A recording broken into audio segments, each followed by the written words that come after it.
Bonjour à toutes et à tous et bienvenue dans cette nouvelle vidéo. Comme chaque fin de mois, j'ai sélectionné les sorties littéraires qui sortiront le mois suivant. Donc nous sommes fin décembre 2022. Et qu'est-ce qui va sortir en ce premier mois de l'année 2023, en ce mois de janvier? J'ai fait une sélection en live tout seul comme un malheureux parce que cette fois j'ai pas eu de monde.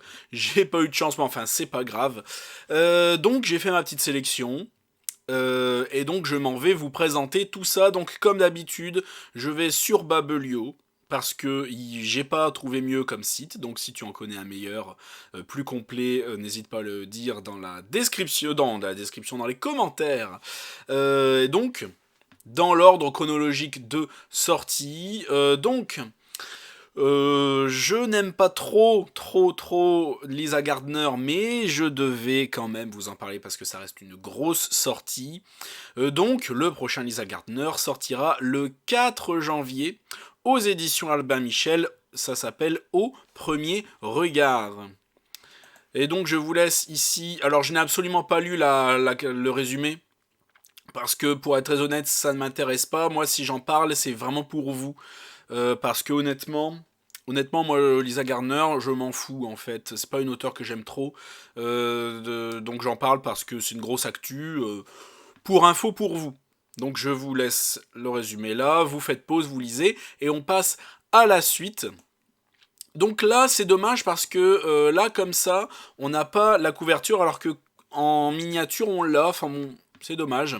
Donc Crépuscule de Philippe Claudel, c'est aux éditions Stock, donc une grosse maison d'édition. C'est pour ça que ça m'étonne de ne pas avoir la couverture d'affiché là. C'est peut-être un bug, je ne sais pas. Et donc c'est un petit polar, si je comprends bien, un peu médiéval. J'ai pas tout capté. Je vais vous lire ça rapidement.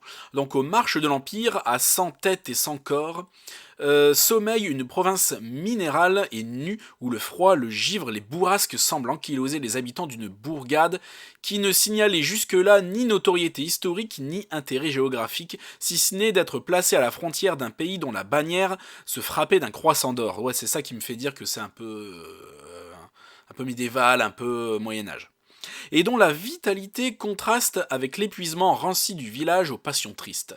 Un jour, le curé est découvert mort, la tête fracassée par une pierre. De quelle nature est le crime? Qui pouvait en vouloir à ce curé d'une terre où les chrétiens et les musulmans vivaient depuis toujours en bonne entente? Que faire? Qui accuser et qui entraver dans son action si à partir de ce meurtre s'ordonne toute une géométrie implacable d'actes criminels et de cruauté entre voisins? Il y a un heureux, le policier Nouriot, car c'était fabuleux pour lui d'avoir une pareille affaire dans ce lieu abandonné de toute fantaisie, de tout grain de sable roulé dans l'ordinaire des jours.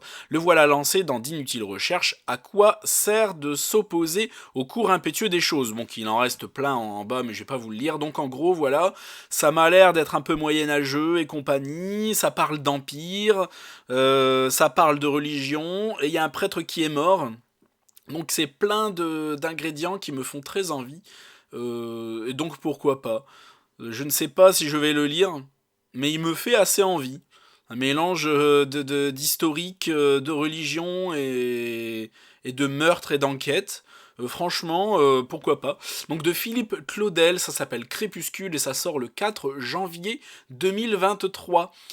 Au suivant, donc, ça, Le Chant du Silence de Jérôme Loubry, ça c'est un engagement personnel, je vais vous le lire, et je vais aussi, prochainement, il faut que j'y pense, d'envoyer un message à la maison d'édition Calman Levy pour essayer de l'avoir en service presse. Je vais essayer de quémander. Je vais essayer de gratter le service presse si j'y arrive. Donc voilà, Le Chant des Silences, le prochain Jérôme Loubry qui est un de mes auteurs du cœur, un de mes auteurs préférés, donc en fait concrètement c'est mon auteur français préféré, c'est officiel, pas mon auteur préféré tout court, mais mon auteur français préféré, de très loin, donc il fait 400 pages, ça sort également le 4 janvier, et il y a beaucoup de choses qui sortent le 4 janvier. Et donc c'est avec un immense plaisir que je vais le lire, c'est un immense plaisir que je vais kiffer, en tout cas je l'espère, parce que si c'est pas bon, je vais le dire. Genre même si c'est un de mes auteurs préférés, si c'est pas bien, je vais pas me gêner pour le dire. Parce que après tout, voilà. Alors, le résumé, le voilà. Il y a ce qu'on vous a raconté, ce que vous avez compris et ce que vous avez toujours cru. Et puis il y a la vérité. C'est vrai que c'est différent. Lundi dernier, le père de Damien s'est jeté du haut de la baie des Veuves, cette falaise d'où les femmes guettaient autrefois le retour des bateaux de pêche. Donc le ponton, quoi. Damien se met en route pour régler les funérailles, tentant en vain d'éprouver de la tristesse. Durant l'été 1995, ce père qu'il aurait voulu aimer est devenu un meurtrier, les contraignant, sa mère et lui, à déménager à l'autre bout de la France car la ville entière maudissait leur nom. Damien n'est jamais revenu. La seule lumière dans ce pèlerinage douloureux est qu'il va revoir Oriane, son amour d'enfance. Mais arrivé dans le quartier des pêcheurs, désormais à l'abandon, Damien découvre dans la parka de son père une photo qui remet tout en question. Et si la vérité sur l'été 1995 était tout autre. Donc évidemment, c'est un résumé qui me fait titiller, c'est un résumé qui m'interpelle, qui me fait kiffer. En plus, c'est du Jérôme Loubry. Que demande le peuple? Je vais me précipiter dessus comme la misère sur le pauvre monde, comme dirait l'autre, et j'ai très hâte. Genre Day One, je vais vraiment essayer d'avoir le service presse. Il y a des heureux qui l'ont eu, pas moi, et je vais essayer de le gratter. Le suivant, donc, ça sort le 4 janvier, 400 pages, tout bien, tout bien. Alors, le suivant, également encore le 4 janvier, ça s'appelle La nature de la bête, de Louise Penny aux éditions Actes Sud. Et j'aime toujours beaucoup les couvertures des éditions Actes Sud. Je les trouve toujours très sympas. Surtout, c'est le liseré rouge, là que vous voyez, que je trouve toujours très, très cool. J'aime beaucoup. Donc ça sort également le 4 janvier. Je vous dis, il y a beaucoup de sorties le 4 janvier. Donc chaque jour, Laurent Lepage invente une catastrophe. Des arbres qui marchent, un débarquement d'extraterrestres. Plus personne ne croit le garçon de 9 ans, un peu comme le garçon qui criait au loup, finalement. Pas même Armand Gamache qui a pris sa retraite à Three Pines. Cependant, quand l'enfant disparaît, il faut bien envisager que l'une de ces histoires soit vraie. Et si l'arme de destruction massive qu'il disait avoir aperçue aux abords de la paisible bourgade existait-elle vraiment? Une traque effrénée et digne des plus grands romans d'espionnage se met en branle, et les pires craintes de Gamache semblent se confirmer. Un monstre est venu autrefois semer le malheur à Three Pines, et il pourrait bien être de retour. J'aime beaucoup. Ce mois-ci, il y a énormément de choses qui m'ont quand même collé une demi-molle assez sévère. Je n'ai pas peur des mots. Non, mais il y a énormément de choses qui me titillent énormément et qui m'intriguent et que j'ai très envie de lire. Donc ça, je vais le mettre dans ma wishlist. Pas dans ma palle tout de suite parce que je compte pas forcément l'acheter tout de suite, mais dans ma wishlist en espérant qu'il y ait une âme généreuse qui me l'offre. On sait jamais. J'y crois pas une seconde, mais on sait jamais. Donc il fait 592 pages. Donc il y a deux noms là. Ah non, là c'est les traducteurs, pardon. Ouais, je dis des conneries. Donc aux éditions Actes Sud, ouais, ça a l'air très très cool. Moi ça me fait très envie. Je ne vais pas forcément entraîner parce que j'en ai pris pas mal. Donc le bureau d'éclaircissement des destins de Gaël Nohant, ou Nohant, je sais pas si le T se prononce à la fin. Donc aux éditions Grasset. Je m'attendais pas à retenir ça, très honnêtement. Donc ça sort également le 4 janvier, je vais vous lire ça rapidement. Au cœur de l'Allemagne, l'International Tracing Service est le plus grand centre de documentation sur les persécutions nazies. La jeune Irène y trouve un emploi en 1990 et se découvre une vocation pour le travail d'investigation. Méticuleuse, obsessionnelle, elle se laisse happer par ses dossiers, au regret de son fils qu'elle élève seule, depuis son divorce d'avec son mari allemand. À l'automne 2016, Irène se voit confier une mission inédite, restituer les milliers d'objets dont le centre a hérité à la libération des camps. Un pierrot de tissu terni, un médaillon, un mouchoir brodé, chaque objet, même modeste, renferme ses secrets. Il faut retrouver la trace de son propriétaire déporté afin de mettre à ses descendants le souvenir de leurs parents. Au fil de ses enquêtes, Irène se heurte au mystère du centre et de son passé. Cherchant les disparus, elle rencontre ses contemporains qui la bouleversent et la guident. De Varsovie à Paris et Berlin, en passant par Thessalonique ou l'Argentine, Au bout du chemin, comment les vivants recevront-ils ces objets hantés? Le bureau d'éclaircissement des destins, c'est le fil qui unit ces trajectoires individuelles à la mémoire collective de l'Europe. Une fresque brille, bon, blablabla. Donc c'est l'histoire d'une meuf qui travaille pour un service de documentation sur les nazis, et qui doit redonner des objets à leurs propriétaires. Et donc de là va s'en suivre les histoires des objets, les histoires des propriétaires. Je trouve ça extrêmement... Alors je ne le lirai pas, mais je trouve ça extrêmement intéressant. Mais pourquoi pas en film ou en série? Parce que c'est un truc que je regarderai. Donc si jamais ça vous a touché, si jamais ça vous dit, ça sort le 4 également de Gaël Nohan, ou Nohant, le bureau d'éclaircissement des destins. Voilà. La dernière ville sur Terre, c'est de Thomas Mullen, qu'il a un prénom charmant ce garçon, aux éditions Payot et Rivage, ça sort encore une fois le 4. Donc résumé hyper court, moi j'aime bien. Hyper court et du coup efficace parce que je l'ai retenu. Je tousse beaucoup, j'ai la gorge sèche. Durant l'épidémie de grippe espagnole, une petite ville industrielle située au cœur des forêts brumeuses du nord-ouest Pacifique, alors j'imagine que c'est aux États-Unis, donc décide de se mettre en quarantaine. Mais l'arrivée d'un soldat affamé et malade aura des répercussions terribles sur la communauté. Donc ça en dit suffisamment pour savoir comment ça va tourner le début. Et ça en dit suffisamment aussi pour être intrigué, qu'est-ce qui va se passer. Un truc de maladie, donc on peut imaginer comment ça va tourner. Mais ça laisse suffisamment de mystère, donc moi ça m'interpelle. C'est de ouais, Payot Rivage, donc chez Rivage Noir, bonne maison d'édition aussi, que j'apprécie. Et donc pourquoi pas? Moi je suis très curieux. J'ai hâte de voir les retours de mes petits camarades. L'ombre de Franck Olivier, aux éditions Albin Michel, 480 pages. Donc le résumé vite fait. Ça m'a plutôt... J'ai plutôt bien aimé parce que c'est sur fond de religion, un petit thriller. Ça m'a l'air... Donc il y a Jean-Christophe Granger qui a l'air de le recommander. Je me dis pourquoi pas, ça peut être bien. Il ressentait avec une égale puissance la présence de Dieu et le besoin de tuer.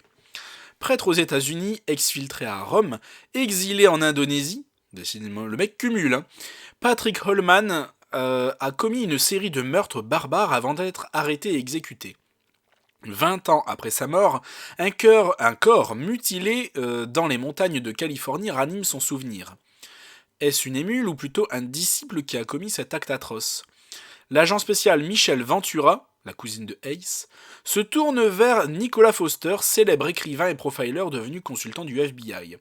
Fasciné par Holman, il s'est nourri de la pensée du prêtre pour disséquer la mécanique du crime. Mais jusqu'à quel point? Entre horreur et sublime, Franck Olivier, scénariste français rompu aux méthodes américaines, explore la fascination, blablabla. Bon. Ça mélange encore une fois, il y a tout pour m'exciter, tu vois, il y a du thriller, thriller slash enquête, tu vois. Il y a de la religion, y a peut-être un peu d'histoire sur un ancien tueur. Moi, il y a tout pour me titiller, hein. Très très fort. Donc, est-ce que je vais le lire? Peut-être. Il va sûrement tomber dans ma wishlist si je vois des bons retours. Ça va être la condition. Si je vois des bons retours dessus, je le mettrai dans ma wishlist. Sinon, tant pis, on verra.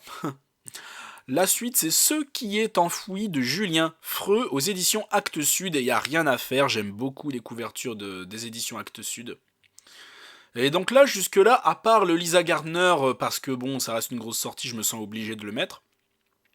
C'est que des romans qui me donnent très envie, et je me suis absolument pas forcé à les mettre en mode bon, il faut que je trouve des trucs. Pas comme le mois dernier, tu vois. Là, non, à chaque fois, je me dis putain, ça a l'air cool. Et j'aime bien les mois comme ça. Parce que tout a l'air cool. C'est une collègue chroniqueuse, déjà que vous avez peut-être vu en live, Joyce, qui me disait en DM oh là là, j'ai pas vu grand chose ce mois-ci qui m'intéressait et tout. Attends, regarde, hein, tu regarderas ma vidéo, regarde, j'ai sélectionné plein de choses.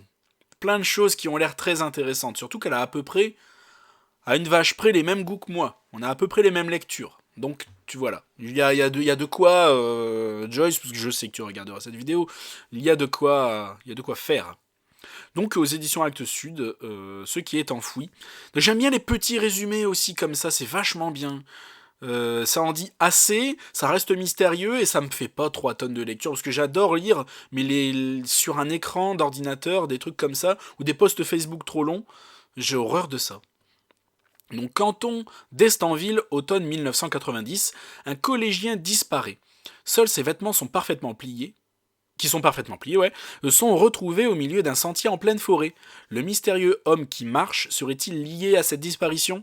Le capitaine Ernevin est dépêché sur les lieux pour mener l'enquête. Ce qui est enfoui est un formidable roman d'apprentissage entre Stranger Things et Dark, mêlant intrigue policière, récit fantastique et chronique inquiétante et amusée des années 90. Donc oui, un petit thriller sur quelqu'un qui a disparu, la légende de l'homme qui marche, une légende inquiétante apparemment. Faut voir, ça peut être bien. Ça peut être bien, comme ça peut être nul. C'est une lecture assez dangereuse, hein, parce que soit ça peut être éclaté, ça peut être super. Mais ça peut être très cool. Moi j'aime beaucoup. Là, on y est. Donc le suivant. Par contre, j'ai beaucoup plus de retenue sur celui-là. Il y a déjà 23 critiques. Donc ça, j'ai du mal à comprendre. C'est qu'il y a eu beaucoup de services presse. Début décembre. Pourtant, moi, la date de sortie, c'est marqué le 4 janvier 2022. C'est qu'il y a dû avoir beaucoup de services presse. Dans le fait que j'ai énormément de retenue, là je vous le mets là comme ça vous pouvez commencer à lire, c'est la maison d'édition. C'est la maison d'édition parce que c'est chez HarperCollins. Et pour moi, HarperCollins, dans ma tête, c'est estampillé QQ. Si tu vois, voilà, c'est pas bien ce que je fais, hein, c'est pas bien ce que je dis. Mais pour moi, c'est estampillé QQ, et moi, ce qui est QQ, je le supporte pas, ou très très très moyennement pour les bons trucs. Donc, même si c'est HarperCollins noir, même s'il se fait de plus noir chez HarperCollins, pour moi, ça reste QQ, je suis désolé. Et rien que même dans le résumé là, je sens un fond QQ. De toute façon, pour moi, c'est. Voilà. Mais je l'ai mis parce que je me suis dit, vas-y, pourquoi pas. Je vais vous lire le résumé comme ça. Une nature hostile, un tueur impitoyable, qui sera la proie ? Rien que cette phrase-là, ça fait déjà un peu cliché. Ça fait clichax et je me dis, voilà, rien que ça. Bon, ça sent un peu le putaclic, ça sent un peu vous voyez, la carotte. Les ténèbres à perte de vue, une tempête pour tout horizon. La mort qui rôde. Comment en sont-ils arrivés là ? Eric et sa fille avaient pourtant prévu un simple trek dans les montagnes norvégiennes. Un moyen de se retrouver après le drame qui a brisé leur famille. Donc vous voyez, c'est écrit par une... C'est marqué Gilles, mais pour moi c'est un truc de meuf. C'est terrible. Mais à cause d'un accident, leur voyage tourne au cauchemar. Alors qu'ils ont trouvé refuge dans une maison isolée, ils sont témoins d'un crime atroce. Le père et la fille doivent fuir à tout prix. Fuir pour survivre. C'est le début d'une traque sans merci à travers des étendues hostiles. Une chasse à l'homme dans une nature brute et inhospitalière. J'ai énormément de retenue parce que pour moi il y a un fond de classique cucu, même si c'est marqué crime atroce, cauchemar, ouais, je suis pas convaincu du tout. Il y a le petit truc qui fait que je me méfie. Tu vois ? Je sais pas si tu vois ce que je veux dire. Sûrement que non. Parce que je me comprends. Mais voilà, 336 pages, ça dure pas longtemps. Tu te dis pourquoi pas, et puis je regarderai les retours de mes camarades chroniqueurs, chroniqueuses. Si jamais ils le lisent, hein, s'ils le lisent pas, je suis nombre. Je le chercherai, tant pis. Le suivant, alors je l'ai demandé sur NetGalley en SP, j'ai pas encore eu de réponse parce que c'est tout ou rien. Soit c'est une réponse rapide, soit je peux attendre 6 mois. Et à mon avis pour celui-là, je vais attendre 6 mois. Le prochain RJ et Laurie, une saison pour les ombres aux éditions Sonatine, il fait 408 pages et celui-là, il sort le 5 janvier. On commence à avancer dans le temps. Donc oui, je l'ai vu sur NetGalley, il était en SP à l'avance, je me dis, allez, on va le demander pour l'auteur, parce que le résumé me plaît, parce que la couverture aussi me plaît beaucoup, j'aime beaucoup. Les éditions Sonatine aussi font de belles couvertures, je trouve. Donc nord-est du Canada 1972. Dans cette région glaciale balayée par les vents où l'hiver dure 8 mois, la petite communauté de Jasperville survit grâce au travail dans les mines d'acier. Les conditions de vie y sont difficiles. Au-delà du village, il n'y a rien. Juste une nature hostile, quelques ours, des loups.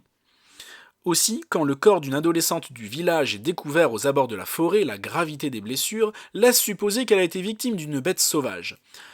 Ce sera en tout cas la version officielle. Et tout le monde prie pour qu'elle soit vraie. Mais, quelque temps plus tard, le corps d'une autre jeune fille est retrouvé. Montréal, 2011. Le passé que Jack Devereaux croyait avoir laissé derrière lui le frappe de plein fouet lorsqu'il reçoit un appel de Jasperville. Son jeune frère Calvis, ce nom, est en garde à vue pour tentative de meurtre. De retour sur les lieux de cette enfance qu'il a tout fait pour oublier, Jack découvre qu'au fil des années, l'assassin a continué de frapper. L'aîné des Devereaux comprend alors que la seule façon de mettre fin à cette histoire tragique est de répondre à certaines questions, parfois très personnelles. Mais beaucoup à Jasperville préfèrent voir durer le mensonge qu'affronter la vérité. Donc ça peut être très bien. C'est un peu, j'allais dire, une grosse connerie, mais à la Stephen King, un truc qu'on pensait passer, et puis finalement ça continue. Ça me fait penser aussi un peu à Sœur de Bernard Minier. Un ancien. Il y a eu des crimes il y a 10 ans, et genre 10 ans plus tard, j'ai une connerie, parce que là c'est de 72 à 2011, et 10 ans plus tard, 10-20 ans plus tard, t'as, un meurtre exactement de la même manière. Ce genre de truc-là, j'ai beaucoup aimé Sœur, ça m'y a fait penser, je me suis dit vas-y, je vais le demander. Ça se trouve, c'est dans la même trempe, dans la même lignée, ça peut être très bien. Donc j'espère l'avoir, de toute façon je vous l'annoncerai sur Instagram, d'ailleurs suis-moi sur Instagram, lien dans la description. Le prochain aussi, Ranyard Jonasson. Donc oui, au fait, le R.J. Lowry, ça sort le 5, voilà, je l'ai dit, le 5, et 400 pages aux éditions Sonatine. Donc que des gros auteurs aussi, beaucoup de gros auteurs ce mois-ci. Le prochain, Ranyard Jonasson, À qui la faute, aux éditions de La Martinière, il sort le 13, cette fois le 13 janvier 2023. Donc déjà je l'ai mis parce que c'est Ranyard Jonasson, déjà connu et tout, et qui évidemment il m'a l'air bien. 4 amis, une nuit. Tout le monde n'en sortira pas vivant, bon ça fait un peu cliché mais ça peut être très bien. Alors qu'une dangereuse tempête de neige frappe les montagnes islandaises, 4 amis cherchent refuge dans un petit pavillon de chasse abandonné. Nous sommes au milieu de nulle part, il n'y a aucun moyen de communiquer avec le monde extérieur. Les 4 amis se retrouvent isolés, certes, mais ils ne sont pas seuls. Tandis que la nuit descend sur un des endroits les plus sauvages du pays et que les peurs grandissent, une ancienne tragédie refait progressivement surface. Un drame qui a changé à jamais le cours de leurs amitiés. C'est au cœur de ces sombres souvenirs qu'ils découvriront peut-être la clé du mystère, dont ils sont à présent prisonniers, si bien sûr ils survivent jusqu'au matin. Donc voilà, c'est thriller, c'est à l'air d'être enfermement, psychologique, c'est au milieu de la neige, du froid, c'est islandais, on aime beaucoup ça. Y a tout pour me plaire encore une fois. Je vous dis, ce mois-ci c'est que du bon, c'est dans la positivité. J'ai pas l'habitude. J'ai vraiment pas l'habitude. Moi qui rame pour trouver des sorties qui me plaisent, à ce mois-ci je suis saucé. Complètement. Et la vidéo va sûrement être beaucoup trop longue. Alors, encore une fois, une auteure connue, même si elle, je l'aime pas trop, le prochain, Johanna Gustafsson. Gustafsson, je sais pas comment on dit. Donc aux éditions Kalman Levy, c'est l'île de Yule. Donc encore une fois, un résumé très court, c'est toujours très bien. Experte en art, Emma Lindahl débarque en plein hiver sur l'île suédoise de Storholmen pour dresser l'inventaire de l'inestimable collection du manoir Gusman. La jeune femme est anxieuse car plusieurs morts violentes inexpliquées ont eu lieu sur cette île. Lorsqu'un corps est retrouvé sous la glace, elle est amenée à collaborer avec l'inspecteur Karl Rosen, ou je sais pas comment on dit, qui s'avère être le mari de la victime. Donc ça me tente pas trop, je vous avoue, parce que voilà, je connais un peu le style de Johanna Gustafsson, et ça me dit rien. Mais pour les fans et pour ceux que ça parle, pourquoi pas. Et la dernière, je m'attendais pas trop à la mettre non plus. C'est aux éditions Charleston, c'est Les femmes du dispensaire de... j'imagine c'est Enrique, parce que je vais pas dire Enrique, Enrique Engel, donc aux éditions Charleston, 480 pages. Donc j'ai dit que le roman d'avant, voilà, il sort le 18, le Johanna Gustafsson, hein, le 18-01-2023. Celui-là, il sort le 18 également, et c'est le dernier de ma sélection. Les femmes du dispensaire. Donc le résumé, ça donne ça. Port de Hambourg, 1910. De retour de Londres, elle a dû fuir sous un faux nom. Anne Fitzpatrick retrouve sa ville natale, les docks flottants de Steinwerder, les quais et les canaux grouillants d'ouvriers et de mendiants et les splendides hôtels et boutiques chics des faubourgs mondains. Diplômée de médecine et déterminée à utiliser ses compétences pour aider les plus démunis, elle décide d'ouvrir un dispensaire pour femmes dans le quartier le plus défavorisé du port. Mais le jour de l'ouverture de son établissement, 2 corps de femmes mutilées sont découverts juste à côté du refuge. Les autorités conservatrices minimisent l'incident, mais le taciturne commissaire Berthold, Reid, je sais pas comment on dit, est persuadé qu'il y aura d'autres féminicides. Et Anne, qui décide de trouver des réponses, se retrouve de plus en plus en danger. Donc voilà, c'est des féminicides à côté d'un dispensaire de femmes. À mon avis, un roman qui promet d'être assez féministe, sur fond de meurtres qui ont l'air d'être assez sales. C'est à Londres, dans une époque qui me plaît, dans un contexte qui me plaît. Il y a tout pour me plaire là-dedans. Et donc, en vrai, ça peut partir très facilement dans ma wishlist, tout ça. Donc, de Henrique Engel, aux éditions Charleston, Les femmes du dispensaire, 480 pages, le 18 janvier. Donc voilà. Merci à tous, je vais pas trop tarder plus que ça, la vidéo à mon avis doit être assez longue, merci à tous d'avoir regardé la vidéo jusqu'au bout, n'hésite pas à t'abonner à la chaîne, à liker la vidéo, à la partager, n'hésite pas à t'abonner à tous mes réseaux sociaux, que ce soit Twitch où je fais un live de temps en temps, mon Instagram et mon groupe Facebook, les romans noirs d'Alistair, tout ça sera là dans la description, merci à tous et à la prochaine chez Alistair.